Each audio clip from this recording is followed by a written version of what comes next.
Hey, what's up, everyone? Real quick, before we get rolling, do you have a coach on your holiday shopping list? Well, if so, you've come to the right place because the Coaches site is now offering gift cards. Head on over to thecoachesite.com/gifts to shop for an annual subscription to the Coaches site along with our premium courses. A gift from the Coaches site ensures that coaches get access to the top thought leaders in hockey and that they are providing a fun and dynamic learning environment for their players. Head over to thecoachesite.com/gifts to find the perfect gift for that special coach in yours or your child's life. And now, on to the show.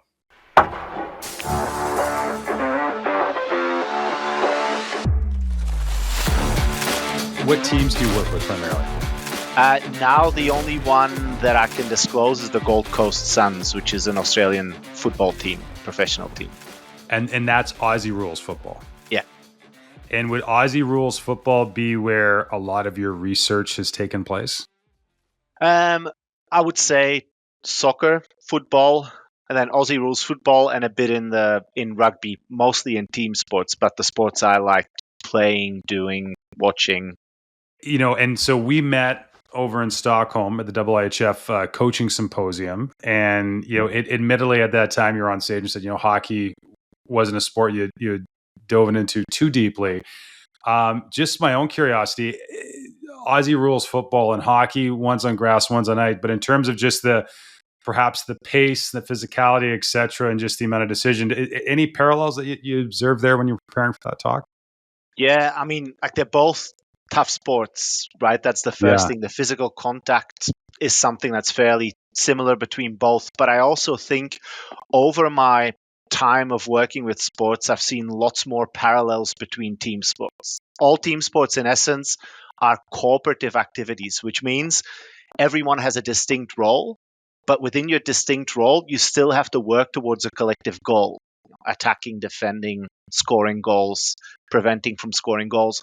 And a lot of the systemic principles that exist between these sports are very similar. So when I talk to coaches in rugby, I can still hold my own, just like in soccer or in Australian football. And it would be the same in ice hockey because a lot of these principles are so similar.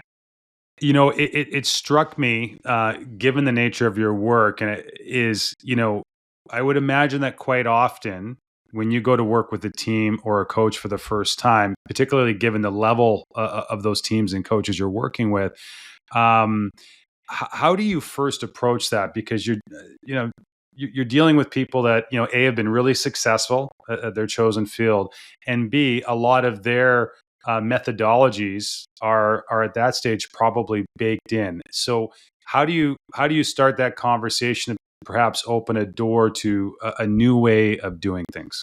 Yeah, I have a one specific principle that I also pass on to the people I work with, which is just like Jane Goodall's Gorillas in the Mist.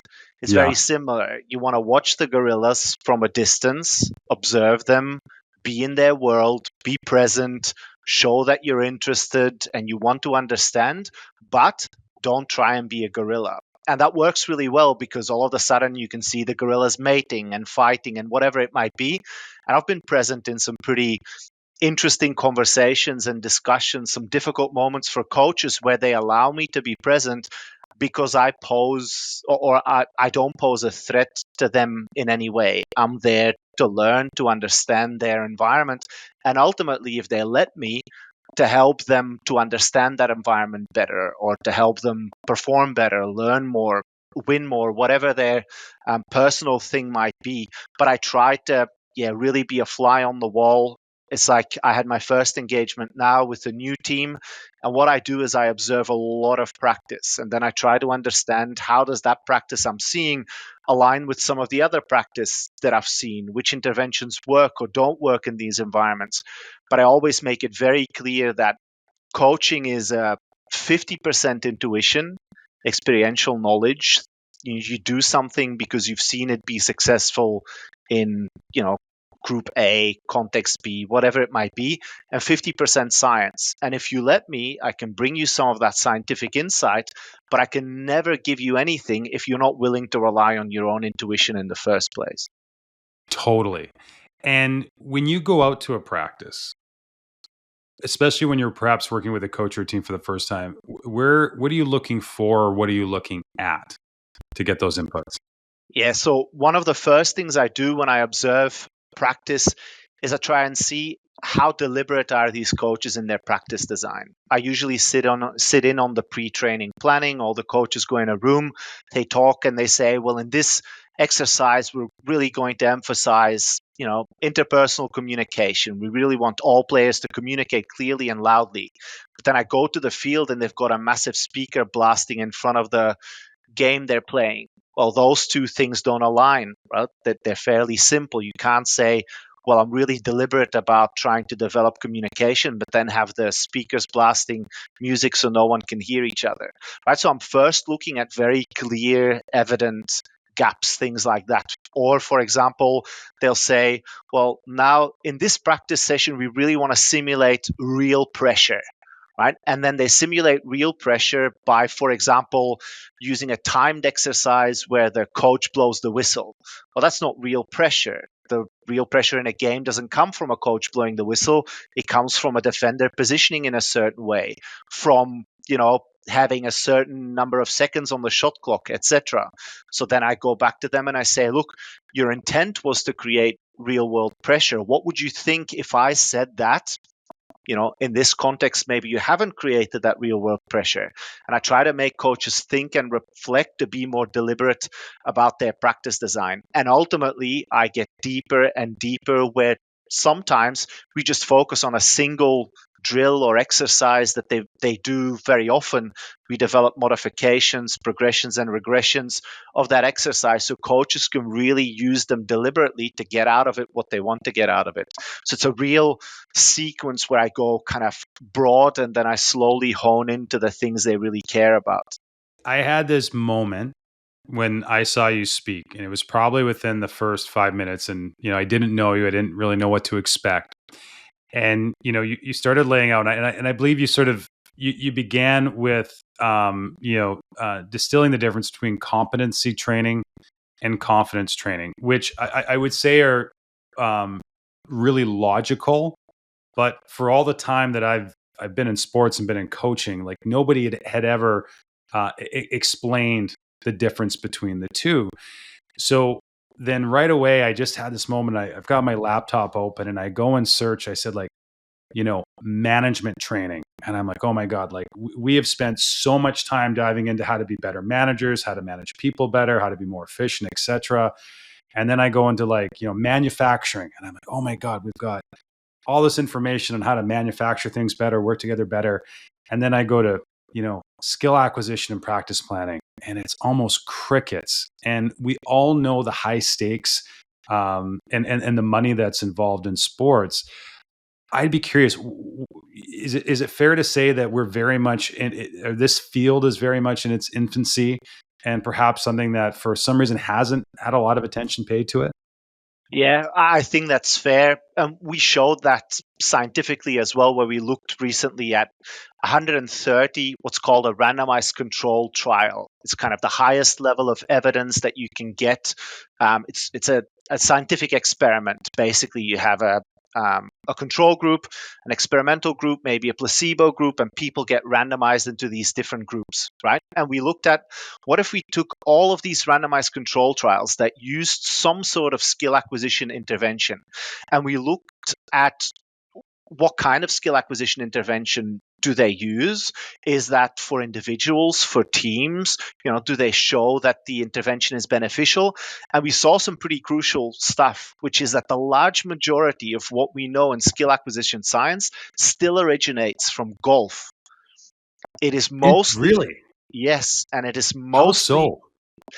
It is because golf is very easily controllable. When you want to design an experiment, you want to try and Yeah. control as many factors as possible. If you've got a closed skill like golf, done by a single individual that is highly participated in by all people, most people have a general knowledge or understanding of what golf is, it makes it easier to study. So we've had this massive discrepancy in our field between what is easy to study and Makes measure sense. and Yeah. then where the application should actually go. So we saw there is almost nothing that we have to understand how groups learn.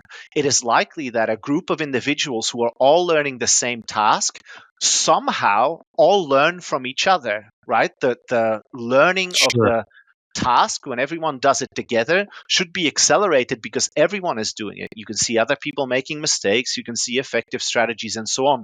We also know nothing about that in kind of robust evidence. We know nothing about open skills. We know a lot about skills that are closed, which means they are not influenced by external environments, things like a shot put or throwing a ball towards a target. But we know almost nothing about what that looks like in a dynamic kind of team sport setting where someone needs to constantly decide on new information. And on top of that, we also noticed that, and I think I could misquote here, but I think it was 87% of all skill acquisition interventions that were studied in randomized control trials were proven or shown to be effective. Now, why that's an issue is because it's highly unlikely that every time you test an intervention, it's actually effective. So what we concluded from that is that the evidence base in our field is actually not that good. Not only do we not have any knowledge on how really high performers and groups in kind of dynamic and open tasks learn, but also most of the studies that probably showed that an intervention wasn't effective have been put somewhere in a file drawer and they were never published, which means that the overall effect of all of those interventions in the literature is overestimated. So every time we think, oh, an external focus of attention might be really good, I'm going to implement it in practice, my idea is always, hey, wait a second, we could be hugely overstating how effective that actually is, right? The literature doesn't really support that these things are that effective. And so to answer your initial question is, do we have a lot of or a robust evidence base? Probably not. It's not very good. We still rely heavily on intuition and experiential knowledge, and science is only a very, very, very small component. And would that be a way of saying that, when you talk about the difference between competency training and confidence training, that when you use the example of these experiments, that it goes without saying that if for the next 10 minutes I flip this pen and I catch it, I'm probably going to get better at it after 10 minutes. But what that doesn't mean is that if I go back and do it 2 months from now, that I'm gonna start where I left off after 10 minutes, and that perhaps that what we haven't asked ourselves is, people got better in the short term, but did that actually stick? And was it a skill that was acquired, or that could be used, as you said, in an environment where they have to make decisions, there's constraints, and they have to take in information on the fly? Yeah, that's a very good way of putting it. We don't know if you engage in practice that is mostly for confidence boosting, that is practice with relatively low amounts of errors, high degree of repetition. You're mostly replicating a solution over and over again rather than solving a problem over and over again. That kind of confidence practice has short-term performance boosts, but like anything that you get really quickly, you also lose very quickly, right? So we might feel temporarily amazing That's a about great our point. pen flipping ability, but when we then repeat it later, actually nothing stuck, right? 10 days later, after we haven't practiced it for 10 days, we basically start back at zero. Or what's really important for us, the transfer of that sort of practice is very low. So what you do in practice makes you better in practice, but it doesn't actually make you better at that task in a game, because the task is so different in a game because of defenders, teammates, all kinds of dynamic conditions, that the transfer is very low. Then on the other hand, when we go to and this is a continuum, right? So you can sit anywhere between confidence and competence practice. But when you go to competence practice, what we actually see is that when you do the pen flipping and you do competence practice, which could be you add lots of variability, different types of objects, whatever it might be, you get worse during practice. Because you get worse during practice, it creates a latent learning effect, which means over time, slowly, even after you stop practicing, you still continue to grow this skill. When you repeat it later, more of it has stuck. And because you've trained in a kind of variable and adaptable manner, you can also transfer that learning much more easily to the game. The biggest issue we have is that Coaches don't like engaging in high competence practice because it makes a training session look messy. Sometimes players are frustrated because they can't figure out the solution to the problem straight away. And especially if they're used to kind of high repetition, high confidence practice, it can be very confronting for them. So what happens? We stop doing this competence practice because we go, well, maybe I'm not a good coach because my practice sessions aren't running as smoothly. And the parents might tap you on the back after practice and say, hey, like, I know you're trying your best, but this isn't working. We've made so many mistakes today. Clearly what you're doing is not right. They should learn within a single session. But that's not true. Learning is latent and long term, the effects of which you might not see until weeks or months later. And usually that competence continuum is the first thing I start with when I engage with kind of education of new coaches and in new organizations. We always talk about that continuum first. And it's pretty confronting for coaches because then when I observe practice, I ask them, all right, rate your practice beforehand on the competence continuum. Tell me, where do you think it sits? And coaches tend to overestimate how much competence practice they actually do, whether that's through a desire of wanting to create long-term learning, or whether that's because maybe it's easier to observe how complicated or complex or difficult practice is when you're an external observer like me. I don't know, but coaches tend to overestimate quite heavily. Where does I'm curious because I would imagine a lot of coaches listening to this are going to say, well, we're coaching a generation right now that is just addicted to short-term gratification. Like, where does dopamine fit into all of this in terms of engaging athletes, and it sounds like engaging coaches as well? Yeah, and short-term successes are really important, right? That's why I always say I differ from a lot of my colleagues because my colleagues say, don't drill, never drill. But I don't think that's Can you correct. define? Sorry, can you define drill? What you mean by Yeah, that? don't ever do confidence practice, right? Don't Got it. ever do Yeah. highly kind of repetitive practice where the solutions are really clear to the athletes. They hardly make any mistakes, and it's kind of rote repetitive learning. And my colleagues will say, well, don't drill, don't do any of that practice ever. It has no benefit. But what I'm arguing is that the good coach is a good coach because they know when to pull out of their toolbox confidence practice and competence practice because they understand how to engage their learners. They understand that, little Pete doesn't want to, do a 30-meter kick because he's not confident he can get the ball there. And increasing that confidence might actually mean that he takes more trials of a 30-meter kick or more attempts of a 30-meter kick in an actual game condition and therefore eventually might learn it, right? So there could be real value in doing confidence practice. The only mistake a coach can make is to not be deliberate about why they use confidence practice or why they use competence practice. If you use confidence practice and you say that it is to create long-term robust learning in the development of young people or to develop kind of defensive formation that we need for the rest of the season, then you're wrong because that doesn't work. If you say you use competence practice because doing something difficult gives you an immediate sense of satisfaction and accomplishment, then you're wrong as well. But good coaches, and I've worked with hundreds, right? The good coaches intuitively have that ability to understand when they need to stop everything and maybe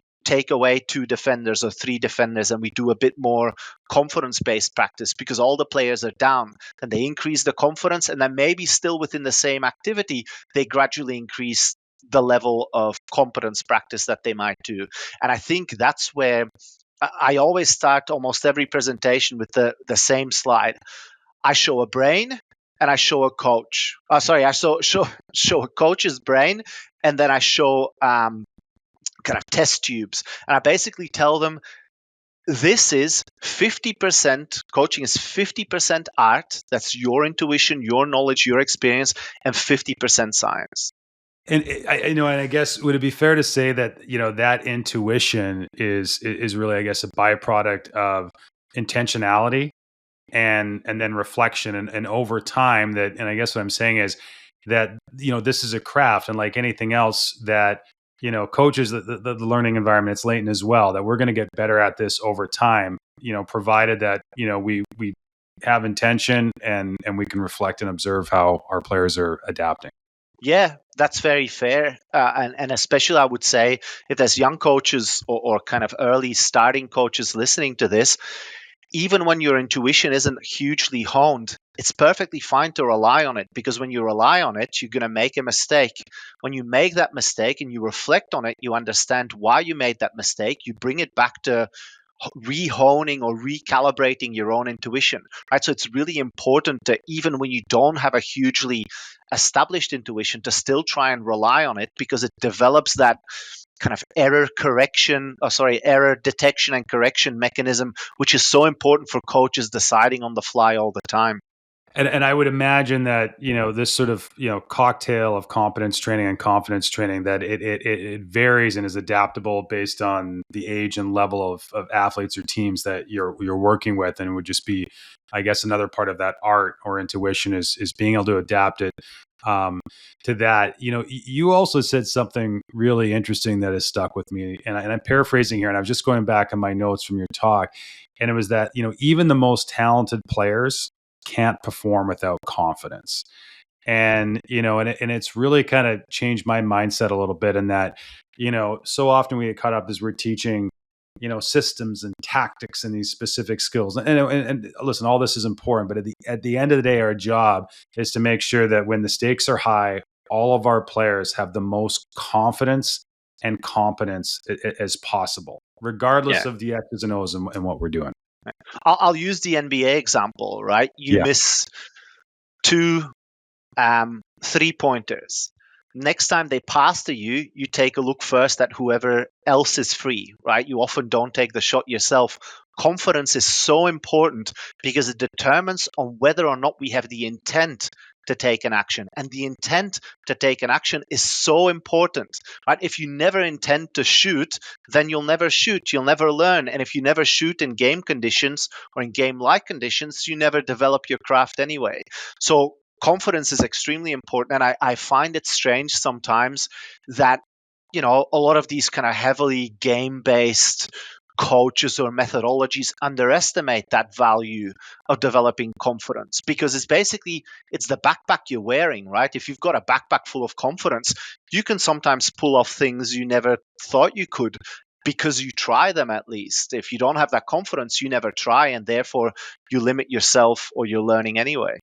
Well, I mean, again, I understand that every sport has its own calendar, but if we were to sort of operate on the premise that, a team across any sport has a training camp, a preseason, an in season, and then the playoffs, is there any sort of general rules of thumb that you would have in terms of where competency training fits in the seasonal calendar and when confidence training best fits? Yeah, and this is often controversial. I'll just preface that for 2 reasons. One is because nowadays we've got so much physical conditioning staff, people monitoring GPS units in every single team, and it makes it very difficult to design competency practice early in the season. The second reason for that is that, or the second reason why it's controversial, what I'll say, is because we often feel we have to ease into skills, start, at the low end first, and then gradually build complexity. But if we understand that the learning effects of competency training are latent, right? Your performance decreases right now, but you get a performance improvement later down the track. Then the only way we can see that is that preseason training camp before the season starts should have heavy bouts or a relatively high frequency of competency training. But when we look at the literature, and I've done some of this research in Australian football myself, coaches do the opposite. They focus heavily on fundamentals, unopposed practice. They ease players into the skill. The thing we forget is that these are experts. They don't have to be eased into the skill. Maybe they got used to it over years, that, preseason practice starts by with more fundamental skills, doesn't go really complex straight away, and we get eased into it. It might be a habituation effect, but in the context of learning, they don't need it, because if you've learned something in the period without practice that you've had, if you've learned it robustly, you haven't lost a lot of that craft. So when you start again, you can go back to almost the same skill level you were before you came in. What is different is the physical conditioning of players, which sometimes makes it difficult, to engage in kind of small-sided games on kind of full ice or full field situations.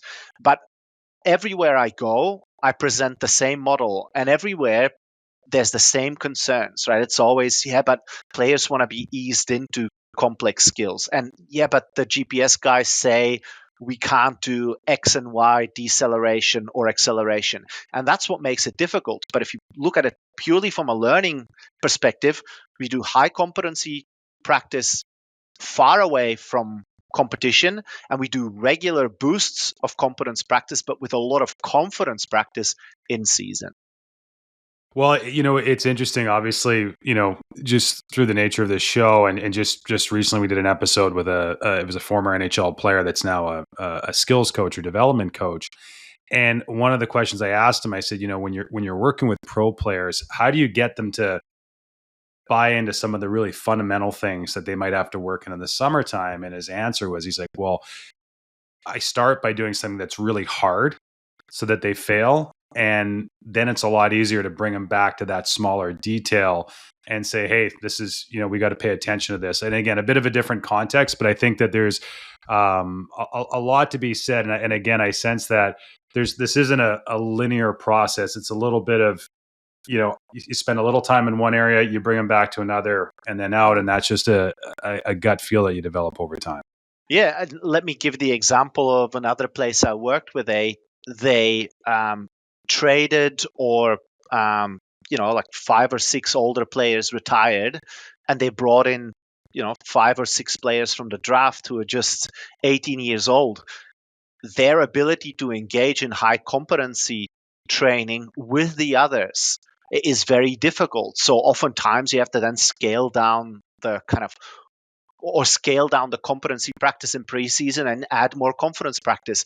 It's all about when a coach enters a team, and I know, NHL contracts, just like most other professional contracts for coaches, can be short. They don't have to be short, but they can be very short. So you have to, win straight away, show your value, etc. But ultimately, if your idea is to stay in an organization 2-3 years or beyond that, you should plan for those 2 or 3 years, right? Which means developing some really good principles to get that latent learning effect happening.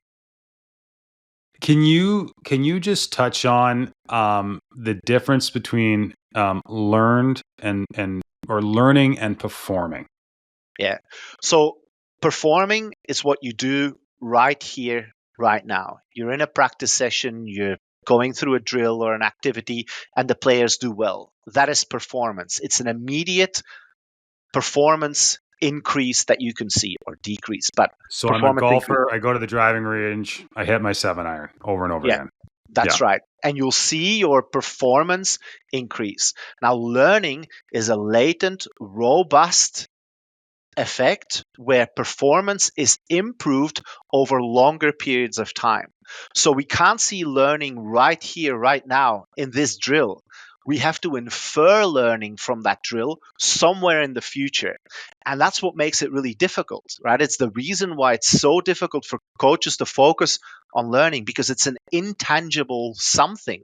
You have to assume that learning will occur somewhere in the future, but you can't see it right here, right now. In fact, when you engage with more learning related practice, your performance will decrease. So you'll actually get a kind of sense of maybe wrongdoing. Perhaps I'm doing something wrong here, right? So learning is the ability to retain whatever you've learned over long periods of time and to apply it to different contexts, like a game, different practice sessions, and so on. And it's ultimately what you want over the long term. That's what you want. Every coach should have in their head that the reason why they design practice is for players to become better over the long term, not just right here, right now in this session.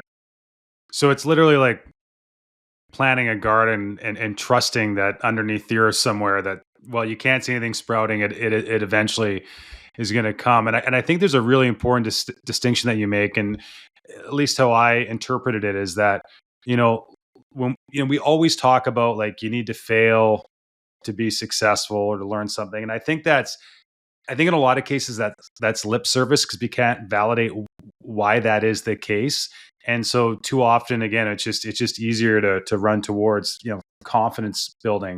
But I sense that the science suggests that failing or doing things that you cannot do right away, or that you're gonna have to spend some time figuring it out, that by definition is learning and improving. Is that fair? Yeah.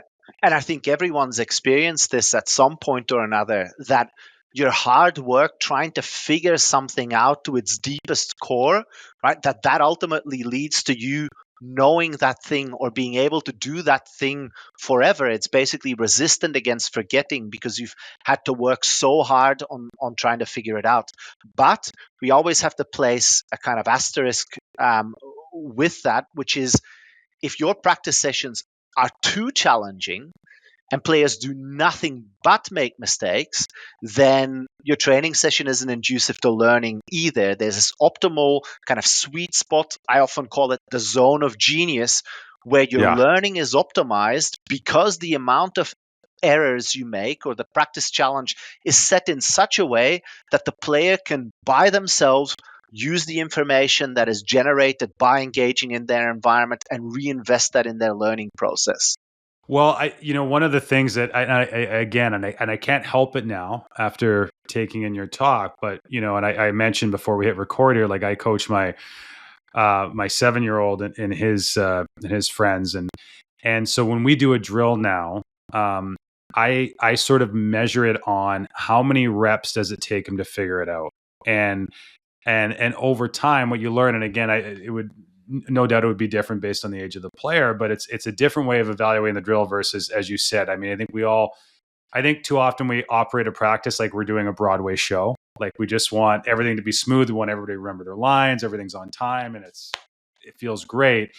But being able to measure, okay, they didn't get it the first time, the second time a little bit. Hey, but like we can do it in 6 reps later, they kind of figure it out. And it's, again, I don't have it. I'm not admitting to having it fully flushed out, but I think it has done for sure is it's really, it's given us a reason to be invested in learning versus just thinking, we put the plan on paper and we're done and we'll let the drills do the rest of the work.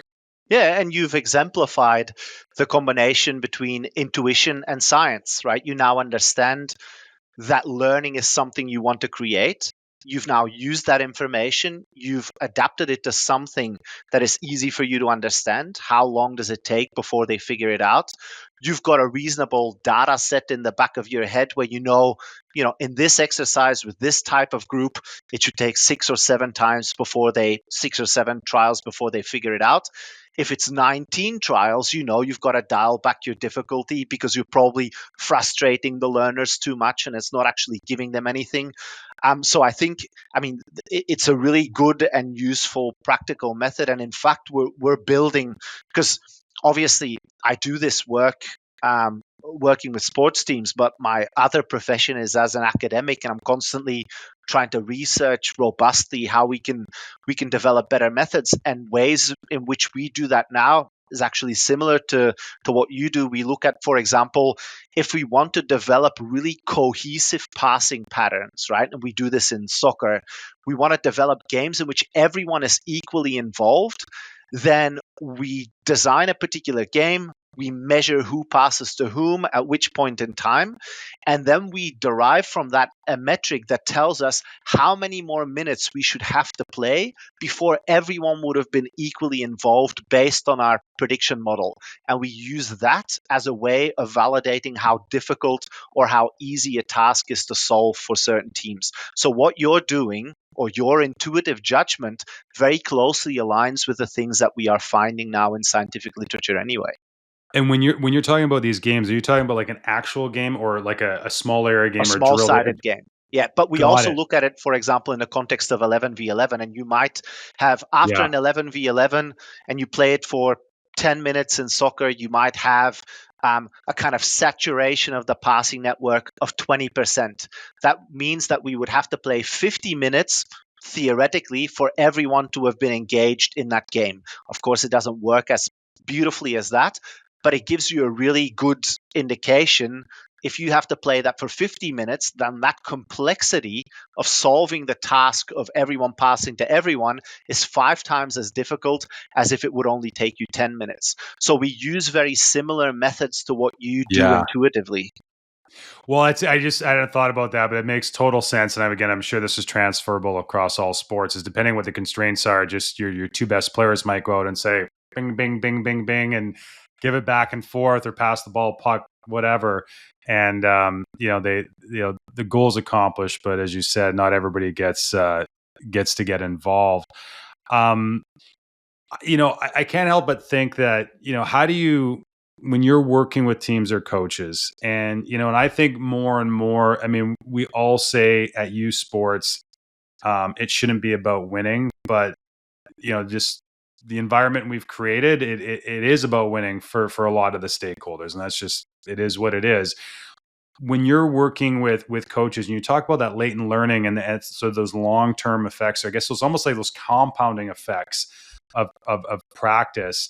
How do you deal with the coach that says, "Hey, like I get it, but like I need to win on Saturday because I might be out of a job." How do you manage that? Yeah, look, first of all, I almost never work with teams like that because they have a short-term vision, and I'm only useful if you can adopt a long-term vision. Yeah, But if a great coach point. says something like that, I say, well, that's great. I have criteria I need to meet in my job, and if I don't meet those criteria, I get fired, right? And therefore I will do whatever I can to meet those criteria. So I understand your consideration. We just For that coach, it might mean that their relationship with whoever gave them this job might not be suitable to accommodate our interaction. If your boss tells you that all they care about is winning in the first 6 weeks of competition, and therefore you can't modify your practice to create a legacy, right? Because that's what we're talking about. We're creating a long-term legacy of winning, performing better, a culture where learning is the norm, etc. Then I just can't work with them. So that's the way it works. And these days I can be pretty selective, which is nice, who I work with. So we usually have long conversations about, what is your culture like? We sit with the coaches, we see what are they like? Are they actually interested in learning more, or are they kind of settled in their ways and they don't want to change anything anyway? So yeah. Well, I guess with all that being said, I mean, for again, a lot of the listeners here are working for owners of either junior or professional teams, and a lot of others are working for owners who are the parents that pay the bills for the respective programs. I can't help but think that, in that, say that preseason meeting, with the parents, where you're going to go over sort of, check a lot of boxes of, how early you show up to the pitch or the rink or the court, that, explaining this methodology for how you design practice to the parents, and gaining full buy-in from them, but also, and again, depending on the level of player you're working with, explaining it to them to say, hey, this is how we're going to practice. And sometimes we're going to show up, or just telling them, hey, guys, this is one of those competency drills or competency days, and it's going to be hard.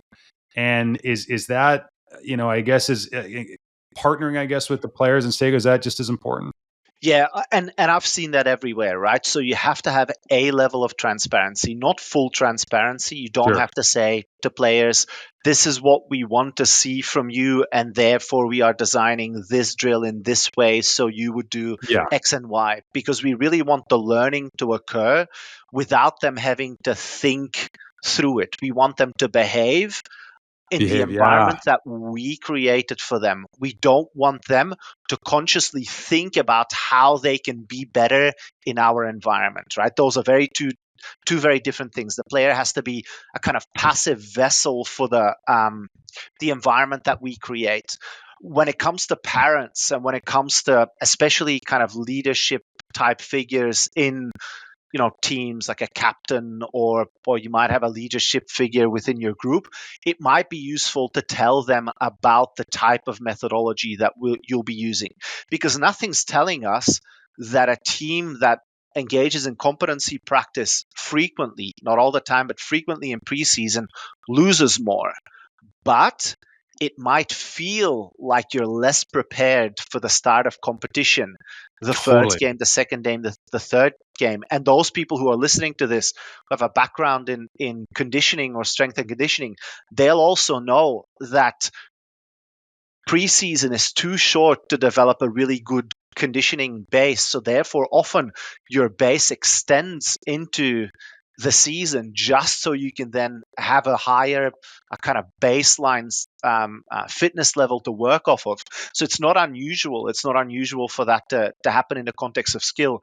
But then also when it comes to kind of winning and losing, if that's really a huge issue, what we've talked about before is that you should say that it's about winning. I usually work with teams where it's only about winning. All that matters is winning. However, it cannot be about losing. So there's a big distinction. It has to be about winning, but it cannot be about losing. Because in fact, when you lose, imagine you lose with 10 seconds on the clock, you lose by 1, right? Imagine the learning generated from an opportunity like that. You'd almost want to give your athletes that opportunity just so they can come out of it better at the end. They haven't lost. They've won a huge amount of kind of competency and learning that will pay off later down the track, right? So I often don't talk about losing, but I do talk about winning. It's extremely important. Yeah, it's interesting. I mean, anybody that listens to the show knows that I'm a huge Nick Saban nerd and love University of Alabama football. But I mean, he references it a lot too. That in the years that they won national championships, it generally wasn't the years where they went undefeated all the way. There was generally like they got kicked in the shin somewhere, and he talks about how important that was. And some of the years where they just ran the table when they got to the championship game, they would fall short. And I would imagine, I mean, you would know better than I would that plays out all the time in sports and arguably life. It's the curse of winning, right? The curse of winning means that you forget to learn from the losses. So it's really difficult actually for the coaches I work with who work with serial winning teams. It's really difficult for them to keep coming up with learning opportunities, because if you win all the time, right, it automatically generates less of those moments, kind of learning moments. So as a coach, you have to work much harder to find them. Well, it's funny, right? Like I'm just listening to you talk, and this is what I predict. I predict 99% of people listening to this are going to be like, love it, makes total sense, I'm doing this. And then they're going to get into practice. They're going to have a game on Friday night, and they're not going, and they're just going to be, they're going to be anxiety ridden, and then they're going to be like, I got to go back to like my old way of just where it's tic tac toe and it's orchestrated and it looks great. How do you, when you talk about that, those latent learning effects, how do you measure that or help the coaches or teams that you're working with recognize that, that there is, maybe it's not the traditional way that you've measured progress or the obvious ways that you might measure with your eyes, but here are some ways that you can track and measure that your teams and players are improving?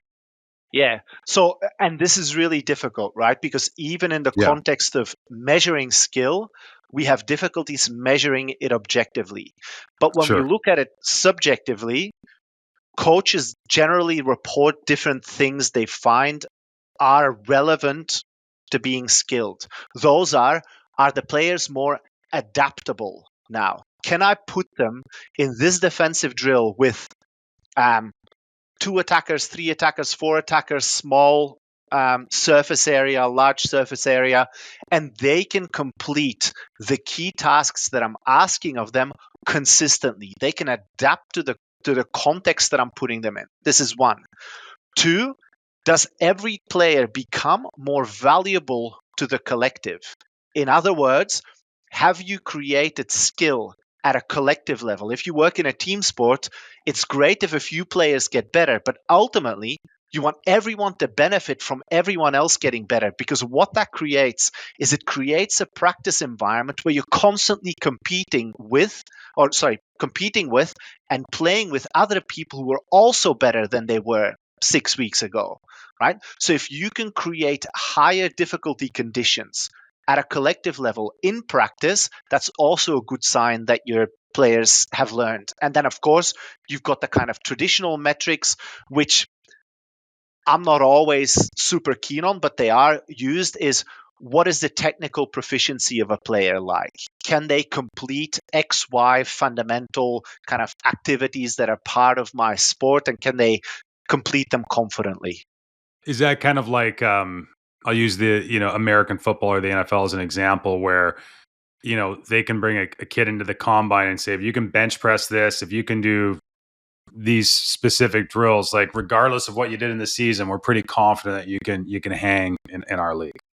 Yeah, or at least that you can train Yeah. at a level where we can then feed you the information, the skills, the whatever you need to then perform well. There is a truth about you can't put someone in who's unfit or entirely unskilled in a high level environment for two reasons. One, because they will experience the challenge of practice so high that they'll be Yeah. frustrated and that's it. But two, and this is important, I often talk about group-based learning or the social context of learning.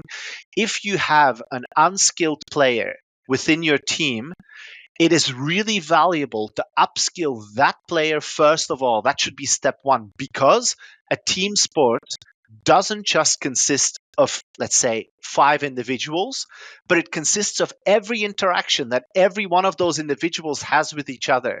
If you've got 4 skilled players and 1 unskilled player, then every interaction that every skilled player has with the unskilled player is poor. If you upskill the unskilled player, it automatically makes every single skilled player better as well, because every interaction they have, whether that's competitive, you're defending against this person, or they're defending you, or cooperative, you're in a 2-on-1 with them, it makes the skilled players better by proxy.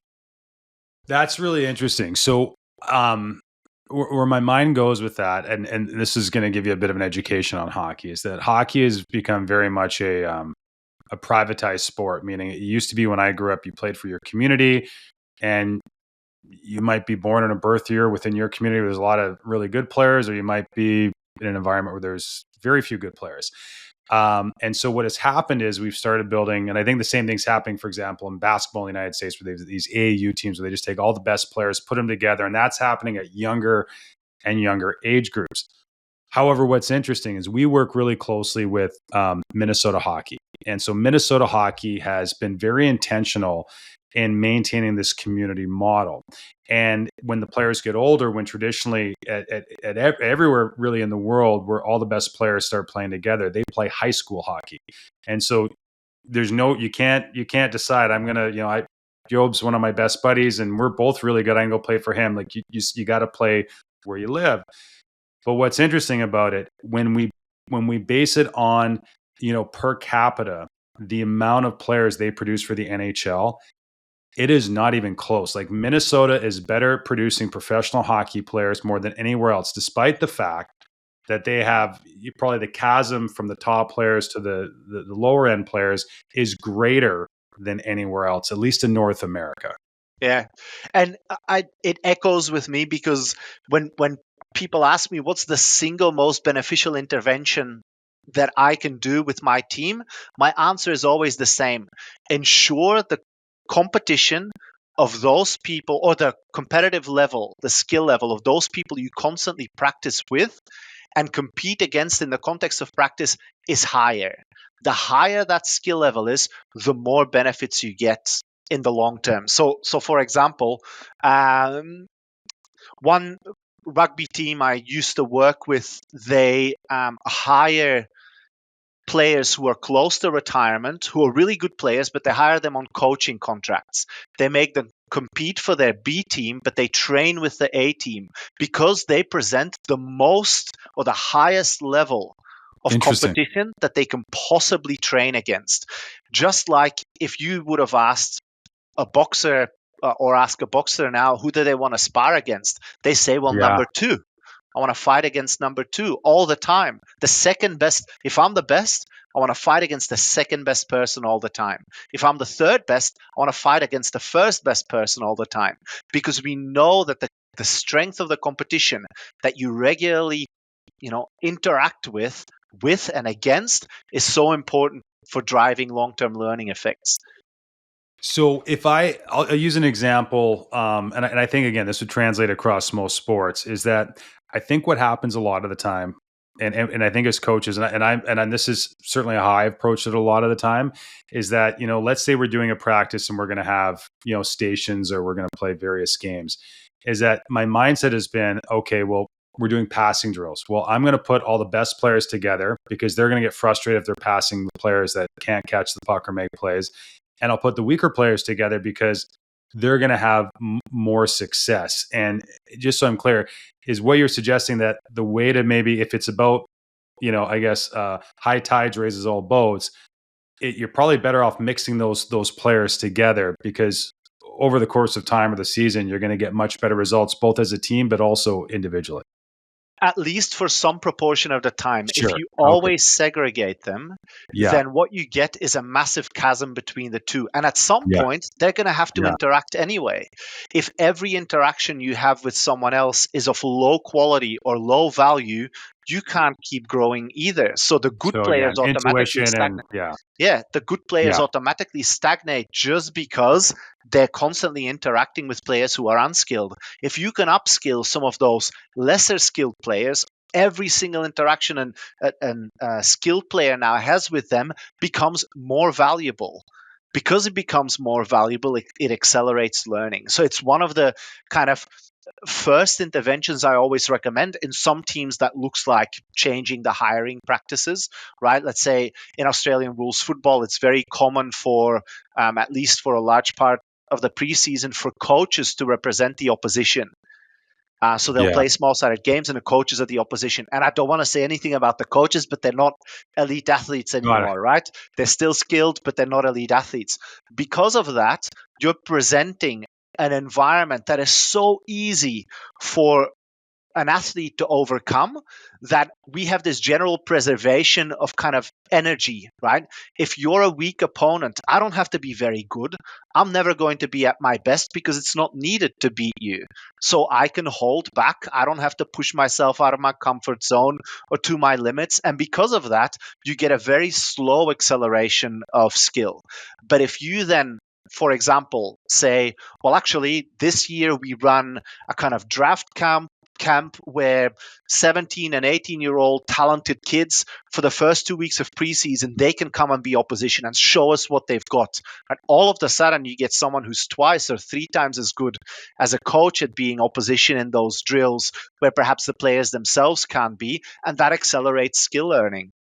Interesting. I just, the context is different, but I could see where this is maybe valuable. We did an event about a month ago in Calgary, and we had the Calgary Flames head coach out, and we were talking about like it's an Olympic year, obviously, and so what that means in the NHL is they've taken a condensed schedule with very little practice time, and they've given the teams even less practice time to work with. And Ryan was talking about how one of the ways that they have adapted is, he said, when he was coaching junior hockey, he's like, he had a whole bunch of drills and felt this need to maybe when players showed up to give them something new all the time. And he said how they've adapted is to say, hey, we use a lot of the same drills or same setups, and then we add progression or different challenges. And I could see that, with what you're describing, having that ability to say, start here and say, hey, we need to add something or we need to take something away depending on how they're adapting versus, and that in itself is a way to maybe evaluate, your learning progress.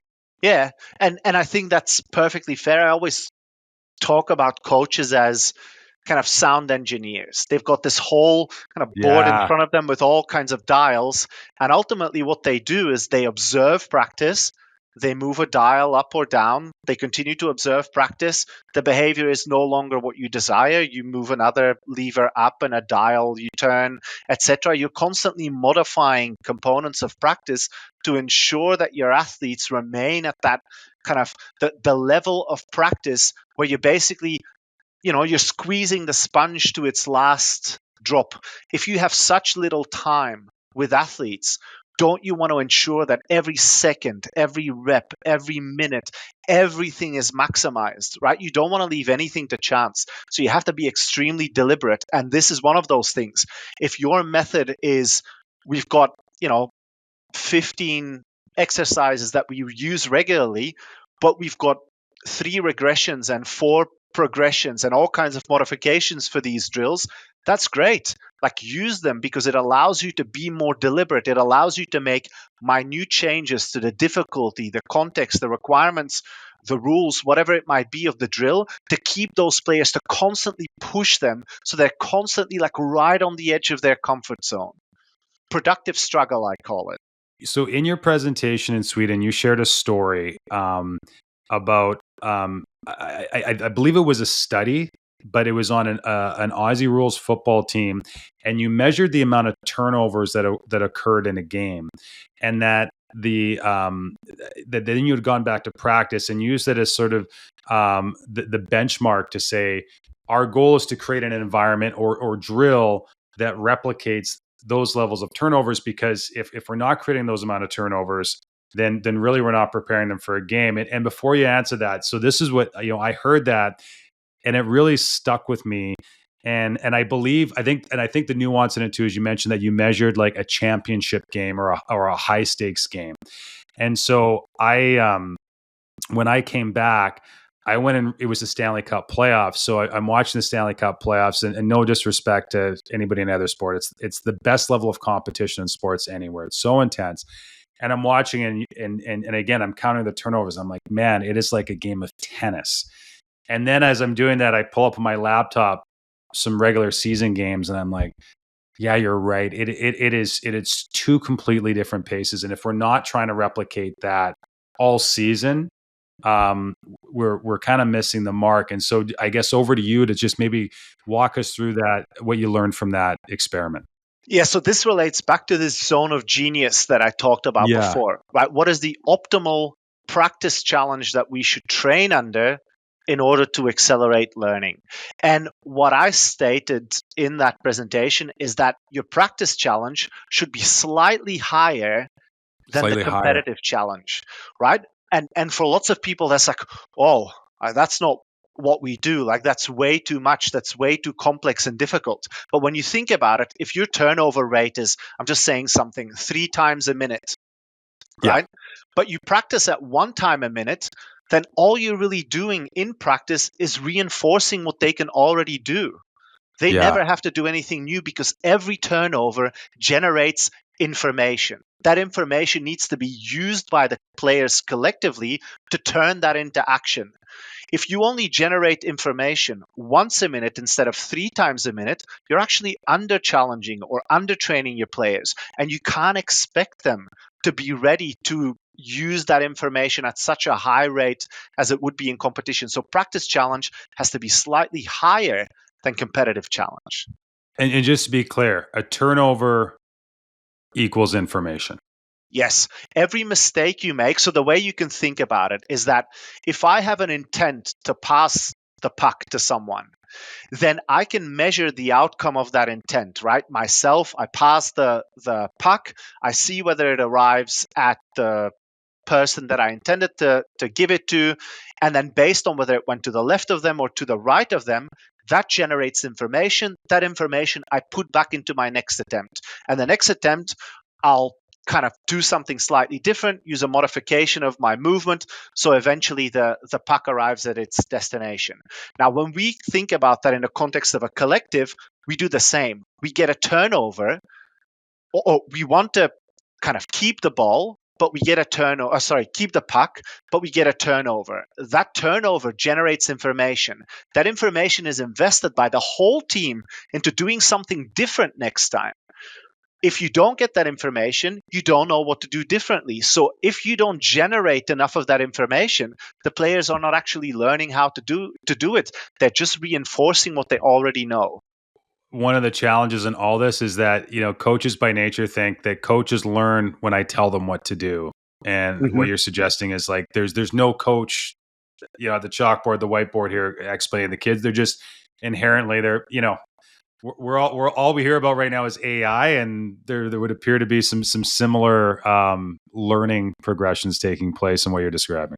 Yeah, and when you think of the coach's role, right? Let's say that an environment generates a certain amount of information, right? After a Yeah, mistake, the turnover generates information. That information can be so overwhelming that no one knows what to do with it, right? That's yeah, the role of a coach. When it's so overwhelming, the coach comes in and says, "Hey, yeah, this is why the turnover occurred. Next time, can we do this and this differently?" So they use that yeah. information. It got boiled down from this massive cloud of information they didn't know what to do with. It got filtered by the coach, and it's now the essence of information they need to do better. That information gets reinvested into the process. What the issue is there is if you get someone to chew your food for you, guess what? Your teeth stop Yeah, being adaptable to yeah, chewing yeah, food or adapted to chewing yeah. food. And the same thing happens there. If you get someone who interprets the complex information for you all the time, you no longer develop the capability to do it yourself. So as coaches, we need to understand, when do I give feedback? When do I interrupt? When do I provide information? And when do I withhold? And it's the latter that is most important, because withholding information means that you think the information that is generated by the environment is of such a nature that with productive struggle, the players themselves can figure it out. Yes, it's going to be tough, but they can figure it out. You only intervene when you are absolutely certain that they cannot figure it out by themselves, because otherwise you're just getting them dependent on someone else kind of interpreting that information for them. That's brilliant. That's brilliant. We've talked rugby, Aussie rules, football, and hockey. Just out of curiosity, with this sort of practice line, these are obviously all very physical sports. So when we're talking about these environments, is there? I would assume that is there maybe a balance where it's like, hey, we want to create those turnovers or create that game environment, but we maybe don't want to do so with the level of intensity or violence, frankly, that occurs in those sports. Yeah, of That's course. part I of the mean, and trick. safety should always Yeah, be the number one priority. It's like when people talk about talent development and they forgot to say how important it is not to get injured. You can be the best player ever, but if you get injured, that's it, right? And in the same way, safety is a number one priority, because we can train all we want, but if we don't have any players left to play on the weekend, then what's the point? So safety is number one priority, but we are also very risk averse nowadays. There are ways in which you can, for example, prevent kind of heavy collisions. Let's say in Aussie rules football, if you bring players closer together in a congested space, the collisions are much softer, right? Or much less hard. So you have ways of using that as a coach, but I do understand the safety concern for sure. yeah, and just want to point out, but as you said, you don't prepare for a prize fight by avoiding being punched either. Yeah, So that's right. there's the balance there. Job, just curious, like how does one choose to make skill acquisition and practice design their life's work? Well, that's I mean, I didn't start out this way. I became an academic because I didn't know what to do, and I thought it would buy me time to understand what I wanted to do. And then now we're 10 years later, I've kind of done all the research that I wanted to do. I mean, there's lots of research next to be done, but that can be done by other people who are smarter, better at it, whatever, right? More aligned to it. And I'll happily use the research that they'll create. But I've kind of seen and done what is happening in academia, and I've always had this relationship with sport for a very long time, where there hasn't been a single year apart from the COVID year where I haven't been either on the field, in the match room, directly in front of the coaches, every single year of my career. And I love it. I like being around high performers. It keeps me sharp, because it's really, I don't know if the listeners are going to be able to relate to it, but I'm sure many of them will. If you go somewhere and people expect that what you say is always gold or informative or important, just like maybe your players are expecting of you, it can be Yeah, hugely demanding and taxing, right? It's really difficult to kind of constantly stay alert and attentive and whatever. But in a way, I also started to love it. I loved being around high performers and people who think differently and people who want to push the boundaries. And so ultimately, what I did was I used my knowledge and background in skill acquisition, and I started to make these concepts more easy to understand for people. What I think happens a lot is, I call it the argument of obfuscation, which is people make things needlessly complicated because it creates a monopoly on the knowledge. That's what I don't want to do. I'm a teacher. I'm a physical education teacher by background. We get taught to make things simple, even if you have to boil down something to 60% of its essence. But now someone uses it, it's better than remaining at 100% and no one cares about it. So that's what I'm trying to do. I'm trying to get the essence of what is relevant. I'm trying to make sure that I translate that to people who can use it every day. Well, I'm glad you said that, Joe, because after we first met, I went and Googled a couple of your research papers, and paragraph N was like, well, there's a lot of words here I don't understand. So I kind of got lost. So I'm glad, we better get him on the podcast to get to the bottom of this. You get to watch lots of practices. And again, I think, every sport is different, but I think there's probably sports have, you said it off the top, have more in common than they do apart. Can you offer any maybe creative things that you've seen coaches do, or drills, or things that just might spark some curiosity or inspiration? I'll say, but it's more towards kind of assessment, but it usually makes people think. But for example, in WNBA, when scouts go out to colleges and they go and look at players, what they do is they make a player, I don't know, shoot, let's say 500 times. But then some coaches started taking male players that were, let's say, 6'2" or whatever, to these shooting sessions, and they started becoming opposition. And after 20 shots, they knew whether someone could shoot or not.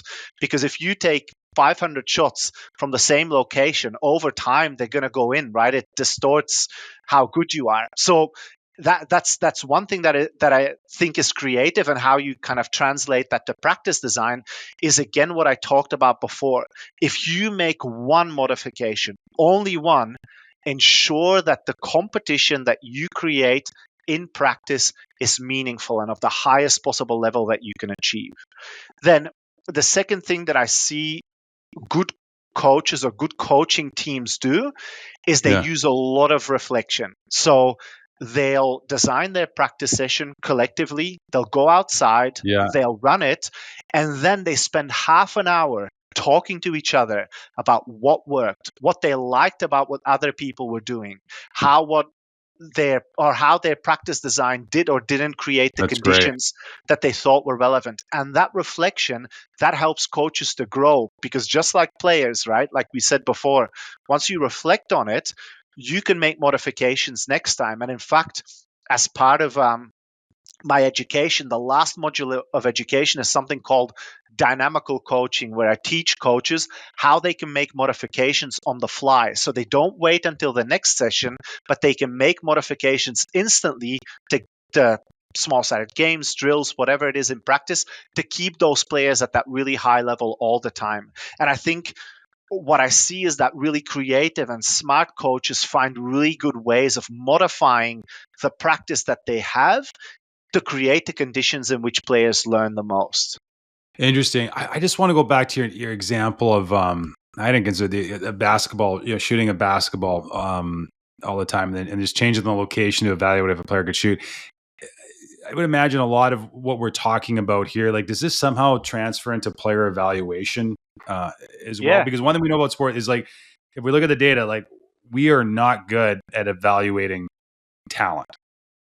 Yeah, I'll tell you one place or one specific part of that every listener is going to be able to understand, is that the individual value of a player is different to the collective value of that same player. For example, you've got a list of X amount of athletes, and you've got two athletes to choose from.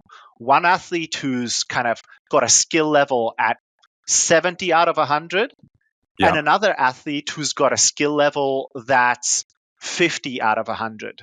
But the 50 out of 100 player is specifically important to the context of your team that you already have. For example, they might be a real competitor, right? They might go hard every training session. They're relentless.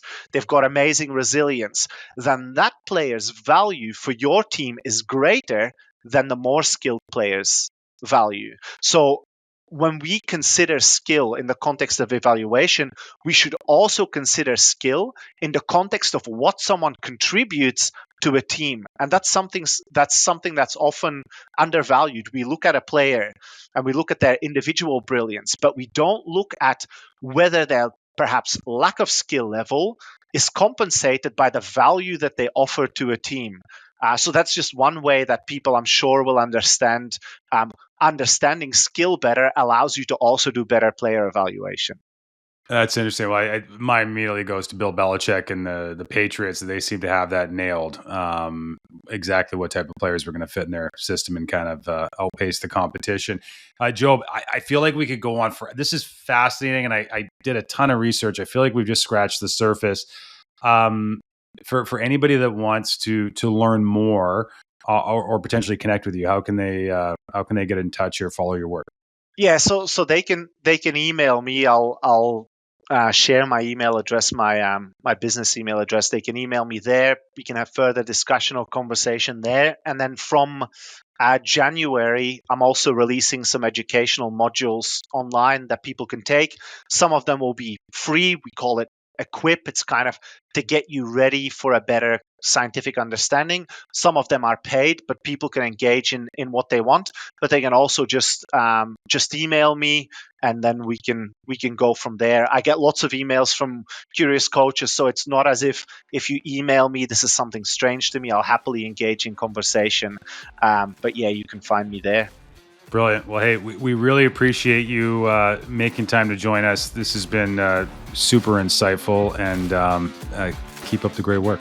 Yeah, thanks for having me.